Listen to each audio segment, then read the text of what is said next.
आज ऑपरेशन सरकार में जिक्र हो रहा है। दरअसल जनधन योजना में मध्य प्रदेश सरकार के उस दावे का जिसमें जिक्र किया गया कि हर परिवार में से एक शख्स यानी हर परिवार बैंक खाते से जुड़ गया।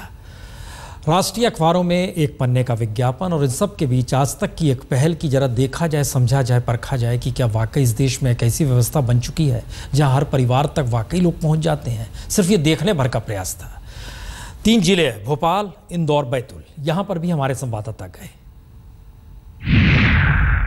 यहाँ से जब से अभी तक हमें कोई मालूम नहीं है खाता कब खुल रहे हैं कब नहीं खुल रहे हैं। कोई यही आप लोग अभी आए हो, आप बता रहे हो, जब हमें मालूम हुआ है। इसके पहले हमें कोई ना तो सूचना मिली हमें ना कोई बात नहीं हुई। तो ये करीब हमें 30 साल से भी ऊपर ही हो गए। हमारी जन्मभूमि यही कि हमारे माँ बाप भी यहीं ख़त्म हो चुके जब से हम यहाँ पर रह रहे हैं। कोई नहीं है खाता खुला हुआ। हाँ, कोई आया था जी सर, कोई नहीं आया यहाँ पर। आप लोग गए थे? जी नहीं गए हम भी। अच्छा, वो जब मतलब जानकारी नहीं थी तो कैसे जाएंगे? पूरी जानकारी नहीं, पैसे वैसे की सुन रहा है, पैसे वैसे जमा होंगे तो हमारे खाते खुलेंगे, बस ये जानकारी। नहीं आया? कोई नहीं आया साहब। आप गए? अभी तक हम भी नहीं गए। कोई जानकारी? बैंक में कोई खाता नहीं? कोई खाता नहीं। हाँ? कितने लोग हैं परिवार में? परिवार में 7 है।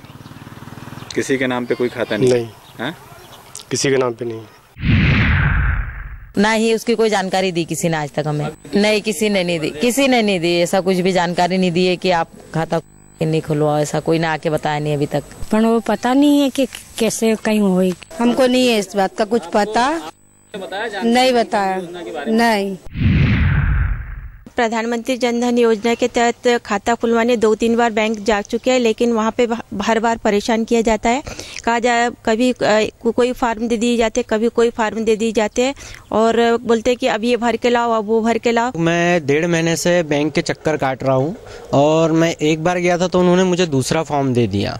फिर उसको मैंने कंप्लीट भर के ले गया। हमारे परिवार में जैसे 2 लोग के खाते में भर के ले गया था तो बोले ये फॉर्म नहीं चलेगा, आप दूसरा ले जाओ। तो फिर दूसरा फॉर्म दिया, तो उस फॉर्म को भर के मैंने लगभग हफ्ता भर बाद फिर भर के ले गया। तो फिर मैनेजर साहब मिले बैंक के, तो उन्होंने कहा ये फॉर्म नहीं चलेगा, आपको दूसरा फॉर्म लगेगा जो कि जनधन योजना के तहत दूसरा फॉर्म है। अभी किसी के नहीं खाते खुले। टीवी में तो देखते हैं हम, बार बार आ रहा है वो कि जनधन योजना में खाते खोलो करके, लेकिन खाता अभी हमारा किसी का नहीं खुला है। बैंक में भी 2-4 लोग गए हैं, लेकिन उनको कोई समझाते नहीं, खाता खोल के देते नहीं हमका। हमारा मुश्किल यह नहीं है कि खाता खुला नहीं खुला, लेकिन राज्य सरकार की एक अपनी सोच है कि दरअसल खाते अगर खुल जाएंगे तो हर योजना के मातहत जो पैसा दिया जा रहा है वो सीधे खाते तक पहुंच जाएगा। मुख्यमंत्री से सवाल पूछा गया था कि इससे क्या आगे किस रूप में इसको देखते हैं, वो सुनाएंगे। लेकिन सागर, कटनी, रीवा 3 जिले और थे, वहाँ भी हमारे संवाददाता गए। सुन लीजिए पहले, उसके बाद हम जरा इस चर्चा में आगे पढ़ेंगे। चूँकि मैं कई बैंकों में भी बार बार जाके मैंने चक्कर लगाए हैं और मैंने बैंक वालों से बोला भी है कि जनधन योजना के थ्रू मेरा खाता खोला जाए, लेकिन बैंक वाले जाते हैं तो कहते आज आना, कल आना, 26 तारीख के बाद आना, 30 तारीख के बाद आ जाना। तो बहुत परेशानी हो रही है जनधन योजना के अंतर्गत खाता खोलने में।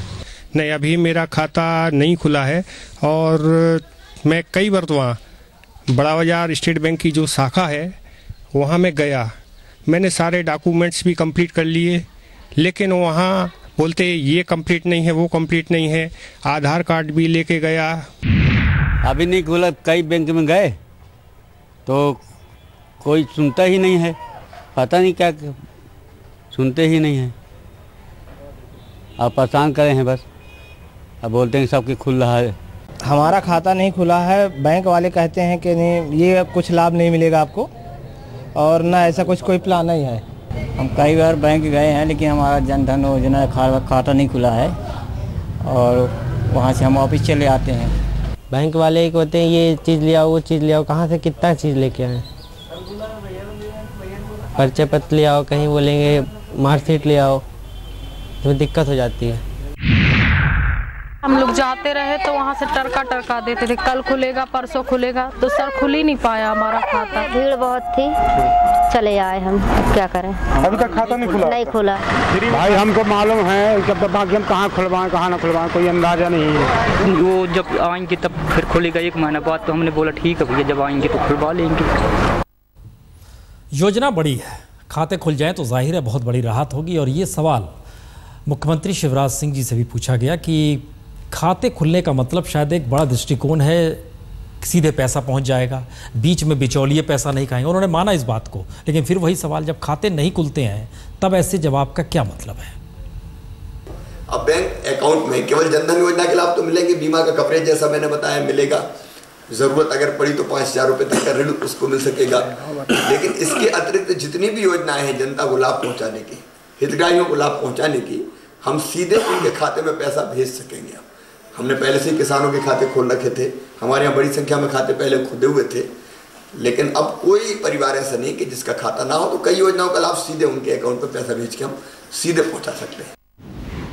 संबित पात्रा जी, बड़ी न्यूनतम की लड़ाई ये देश लड़ रहा है, और हमें जहाँ तक याद है कि प्रधानमंत्री खुद जब पहला भाषण सेंट्रल हॉल में दे रहे थे, उन्होंने हाशिए पर खड़े तबके का जिक्र किया था। सवाल यह है कि एक भी व्यक्ति अगर इससे आहत होता है, उसे ये फील होता है, तो क्या सरकार को फील होना चाहिए, या वो मान ले कि अच्छा कुछ नहीं भाई कर लेंगे ठीक? नहीं पुण्य जी, देखिए बहुत सेंसिटिव और संवेदनशील सरकार है। अगर आपने कोई विषय रखा है, हम जरूर उसको आगे तक भी बढ़ाएंगे और हम उसको अभी समझ भी रहे हैं। मगर मैं आपको बताऊं कि अभी जो प्रधानमंत्री जनधन योजना है ये इन कंटिन्यूअम है, अर्थात ये अभी कंटिन्यू में प्रोसेस है, तो स्वाभाविक रूप से बहुत कुछ इसमें आगे जुड़ना भी है। आपको ध्यान होगा कि ठीक 2 दिन पहले अरुण जेटली जी जो हमारे देश के वित्त मंत्री हैं, उन्होंने एक रिवीजन बैठक भी लिया था कि कोई मल्टीप्लिसिटी तो नहीं हो गया है, कोई डुप्लिसिटी तो नहीं हो गया है, किसी के अकाउंट नहीं खुली हो क्या, ऐसा तो नहीं हो गया है। और एक बहुत बड़े क्लॉज को यहाँ अंजाम दिया गया था, उस पर अरुण जी ने परसों बैठक भी ली है कि बैंकिंग लिटरेसी, कि बैंक के प्रणालियों को लेकर लोगों को लिटरेट किया जाए, जो कि इससे पहले नहीं किया जा रहा था। कि अकाउंट में पैसे नहीं डिपॉजिट किए जा रहे हैं तो कैसे वो डिपॉजिट करे, अकाउंट का इस्तेमाल कैसे करे, अगर कोई खोल नहीं पा रहा है अकाउंट तो उसको भी अकाउंट खोलने के प्रणाली में लिटरेट किया जाए। और एक खुशखबरी मैं आपको देखता हूँ, आंकड़ों के आधार पर तमाम आंकड़े लेके बैठा हूँ कि अभी तक जितने भी, इससे पहले भी फाइनेंशियल इंक्लूजन का काम हुआ था, सचिन जी ठीक कह रहे हैं, मगर आप देखिएगा जो पैसे डिपॉजिट किए गए थे बैंक में, जो औसतन रकम अभी तक हिंदुस्तान में डिपॉजिट किया गया था इस प्रकार के नो फ्रिल अकाउंट ओपनिंग में, वो आज तक 250 रुपए प्रति बैंक अकाउंट रहा है एवरेज में। मगर इस बार प्रधानमंत्री जनधन योजना में 750 रुपए एवरेज अकाउंट पर अकाउंट होल्ड, किसी में नहीं है किसी में ज्यादा है, मगर एवरेज में 750 रुपए डिपॉजिट किया गया है। ये अपने आप में एक उपलब्धि है। तो हाँ, इस कंटिन्यूइंग प्रोसेस में थोड़े समय में हम अचीवमेंट की ओर बढ़ेंगे, और इसमें हम पार्टीजन नहीं होना है। हम नहीं चाहेंगे कि इसमें Congress ruled state, BJP ruled state के बीच में कोई लड़ाई हो। आपको मैं याद दिलाऊं कि आज ही के दिन प्रधानमंत्री जी ने ओमन चांडी साहब को भी बहुत बहुत बधाइयां दी है कि केरला में आपने बहुत सुचारू रूप से और बहुत व्यापक ढंग से इस काम को अंजाम दिया। जी, अभी हमने केरल की तो जांच की नहीं, हमने दिल्ली की भी जांच नहीं की। हमारा तो सवाल है, एक जगह से एक मैसेज आया, उसकी जांच की गई और ये चीज़ सामने आई है। सवाल इसीलिए ये हो रहा है कि ये देश अद्भुत है और बहुत व्यापक है, और वहाँ तक पहुँच पाना, गवर्नेंस नहीं हो पा रही है, चीज़ें फेलियर हुई हैं, इसलिए ये सवाल खड़ा हुआ है। ये जो एक सवाल जो कह रहे हैं कि एक मिनिमम रकम है, हमारे पास तो जमा है कि कोई फंड जनरेट नहीं किया गया है, किसी में बजट नहीं है। देखिए, मैं नहीं कह रहा हूँ, वित्त मंत्रालय का आंकड़ा कह रहे कि 75% नया जो बैंक का खाता खुला है उसमें पैसा नहीं है, जीरो बैलेंस अकाउंट है। तो ये सच है कि नहीं, ये संबित जी को मैं पूछ रहा हूँ, उन्होंने बिल्कुल ठीक कह रहे हैं। वित्त समावेश, फाइनेंशियल इंक्लूजन करने का ये पहला कदम है, मगर जब तक ये बैंक का खाता में, हर परिवार का बैंक का खाता में कुछ पैसा नहीं आता, कुछ बीमा का पैसा नहीं आता, तब तो ओवरड्राफ्ट की बात होगा। देखिए, एक तरह से ओवरड्राफ्ट की रकम भी बहुत है, मतलब वो अभी भी हमें मालूम नहीं करते चले जाएं। हाँ, वो फिर भी वही बैंक ऑफिसर के पास आपको जाना पड़ेगा, फिर वही बैंक ऑफिसर कहेंगे कि आपको हम देंगे, ओवरड्राफ्ट की नहीं देंगे। क्योंकि देखिए, असली बात क्या है, बैंक ऑफिसर लोगों को पास एक कोटा दिया गया। हमें याद आ रहा है कि आपातकालीन समय, संजय गांधी का समय में नसबंदी का भी कोटा दिया था। वही कोटा को पूर्ण करने के लिए आपने दिखा दिया। आपको ये नहीं दिखा कि एक ही व्यक्ति के पास एक से ज़्यादा बैंक का खाता है कि नहीं। आपको मालूम नहीं है कि कितने नंबर और टारगेट गिन लिया गया। क्या सचिन, टारगेट का बात हो रही है। सचिन, क्या ये एक आपकी इससे पहले सरकार थी, क्या इस तरह की योजना, जैसे मनरेगा को लेकर बड़ा हंगामा हुआ, लेकिन सवाल ये है कि ऐसी योजना जो बिल्कुल एक आम आदमी और सबसे हाशिए पर और आखिरी व्यक्ति तक पहुंचनी हो, ये सफल नहीं हो पाती है। ये मैसेज है कहीं ना कहीं। सचिन जी, पहले तो मैं पात्रा जी को बधाई देता हूं कि बहुत डिफिकल्ट पिच पर आज वो बैटिंग कर रहे हैं, और उनको अपनी पार्टी और सरकार की साख को बचाना है। लेकिन सवाल ये उठता है कि विवाद इस बात का नहीं है कि नरेगा हो या फाइनेंशियल इंक्लूजन हो, ये स्कीम्स अच्छी हैं बुरी हैं, इस पर कोई विवाद नहीं है। और जब प्रणब मुखर्जी जी वित्त मंत्री थे तब पहली मरतबा हमारी सरकार ने बैंकिंग कॉरेस्पॉन्डेंट्स का एक स्कीम शुरू किया था ताकि लोगों के खाते खोल सकें। सवाल ये है कि पहले बात तो आंकड़ों में फर्जीवाड़ा हुआ है, अब आपने काफ़ी विस्तार से उसको अच्छी तरह दिखा दिया है। दूसरी बात यह है कि पहली बात गलती की और फिर सरकारी खर्च पर उसका बखान हो रहा है। लाखों रुपए खर्च कर आप इश्तिहार दे रहे हैं, अपनी फ़ोटो छपवा रहे हैं। आप कुछ अच्छा नेक काम करिए और फिर अपनी पीठ थपथपाइए तो कोई एतराज़ नहीं है।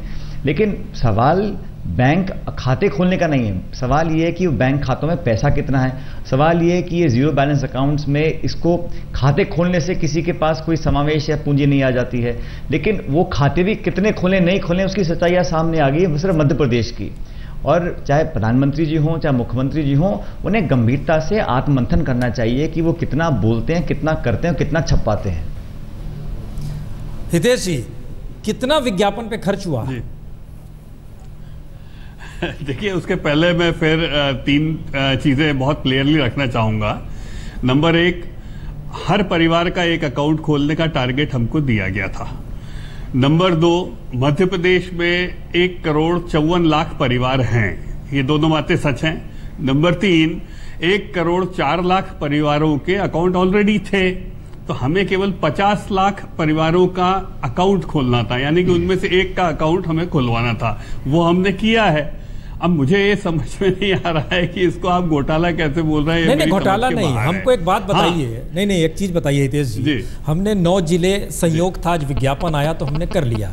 अब ये बताइए कि हम फिर कल रिपोर्टर को भेजें दूसरे 9 जिलों में, वहां से भी अगर ये मैसेज आ जाए तो ये मतलब क्या है इसका, जो जिसका बखान किया जा रहा है, बड़े बड़े इश्तिहार, और मध्य प्रदेश में भी नहीं, दिल्ली के अखबारों में आप ऐड दे रहे हैं। एक तरफ प्रधानमंत्री की तस्वीर छपा है, एक तरफ सीएम। क्या है ये, मतलब क्यों दिखाया जा रहा है? हाँ, खुलेगा तो राहत मिल जाएगी। आपने बिल्कुल ठीक बोला है, लेकिन इसको स्टूडियो में बैठ के समझना थोड़ा सा कठिन है। फिर भी मैं आपको आपका ही उदाहरण देके समझाता हूँ। जैसे भोपाल का एक प्रकरण आया, उसमें हाँ मैं बता रहा हूँ, उसकी बिटिया का अकाउंट था जिसमें उसकी बिटिया का यूनिफॉर्म का पैसा और फीस का पैसा जमा होता था, वो पिता को नहीं मालूम था। तो मुझे लगता है कि ऐसी कई बातें हुजूर, अगली बार से इसका मतलब यह है हितेश जी कि जिस व्यक्ति की हम कैमरे पर दिखाएं उसके पूरे परिवार को खड़ा कर लें। मैंने सेकंड स्टेज यही हो सकता है, इतने बड़े आरोप से पहले मुझे मैंने ये आप चाहते हैं कि पूरे परिवार को खड़ा कर लें, और अगर आरोप अगर लग गया तो फिर क्या करेंगे आप? फिर आप बोलेंगे अच्छा ऐसा हो गया।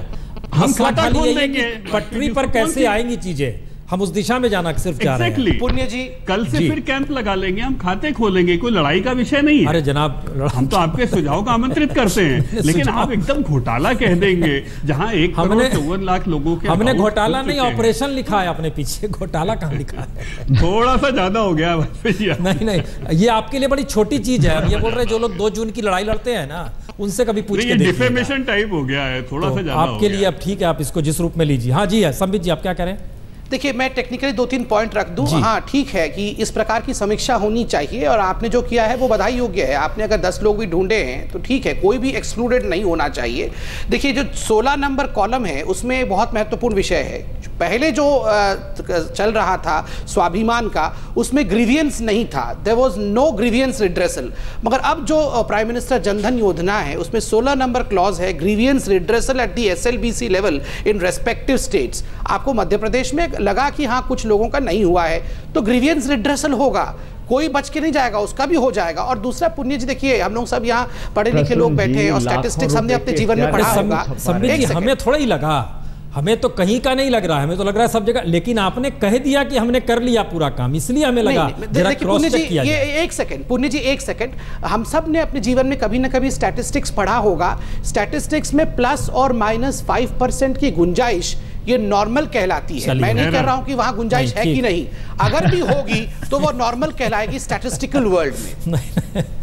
ठीक, संबित जी कह रहे हैं, मेरा विनम्र अनुरोध चुन चुन के ऐसे लोगों को पकड़ा ये सारे जिलों में जिसके पास इसका परिवार चुनने के वक्त ही नहीं था साहब। सुबह विज्ञापन निकला, उसके बाद से हमारे रिपोर्टर निकल पड़े। ऐसा भी नहीं, हमने बहुत बड़ी आपने कुछ षड्यंत्र किया, सरकार का खिलाफ षड्यंत्र कर लिया। ऐसे लोगों को आपने पकड़ा जिसके पास बैंक का खाता नहीं है क्या? हमने तस्दीक भी करी, जिनके नाम आपने दे दिया और उनके अकाउंट है।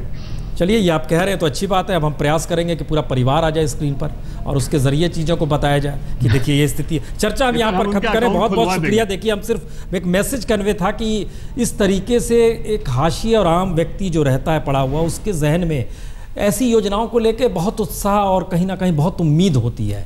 और शायद इसीलिए उन परिवारों के तक जब हमारे रिपोर्टर पहुंचे तो उनके आर्थिक और तमाम हालात को बताया जाए तो वो और बड़ी स्थिति विकट हो जाएगी कि कितनी दयनीय स्थिति में, और मध्य प्रदेश जैसी जगह पर जो ग्रामीण इलाकों में खासतौर से जो रीवा का इलाका है, कटनी का इलाका है, छतरपुर का इलाका, बड़ा मुश्किल है उन जगहों पर। चर्चा हम खत्म कर रहे हैं। जूटर नाम की पुस्तिका जो आई सो आई, लेकिन इन सब के बीच दिल्ली में चुनाव के मद्देनजर अब सांसद और मंत्री भी बीजेपी के लिए प्रचार के लिए उतरे हैं, लेकिन जो शब्द निकल रहे हैं वो चौंकाने वाले हैं या कहीं हतप्रत करने वाले हैं।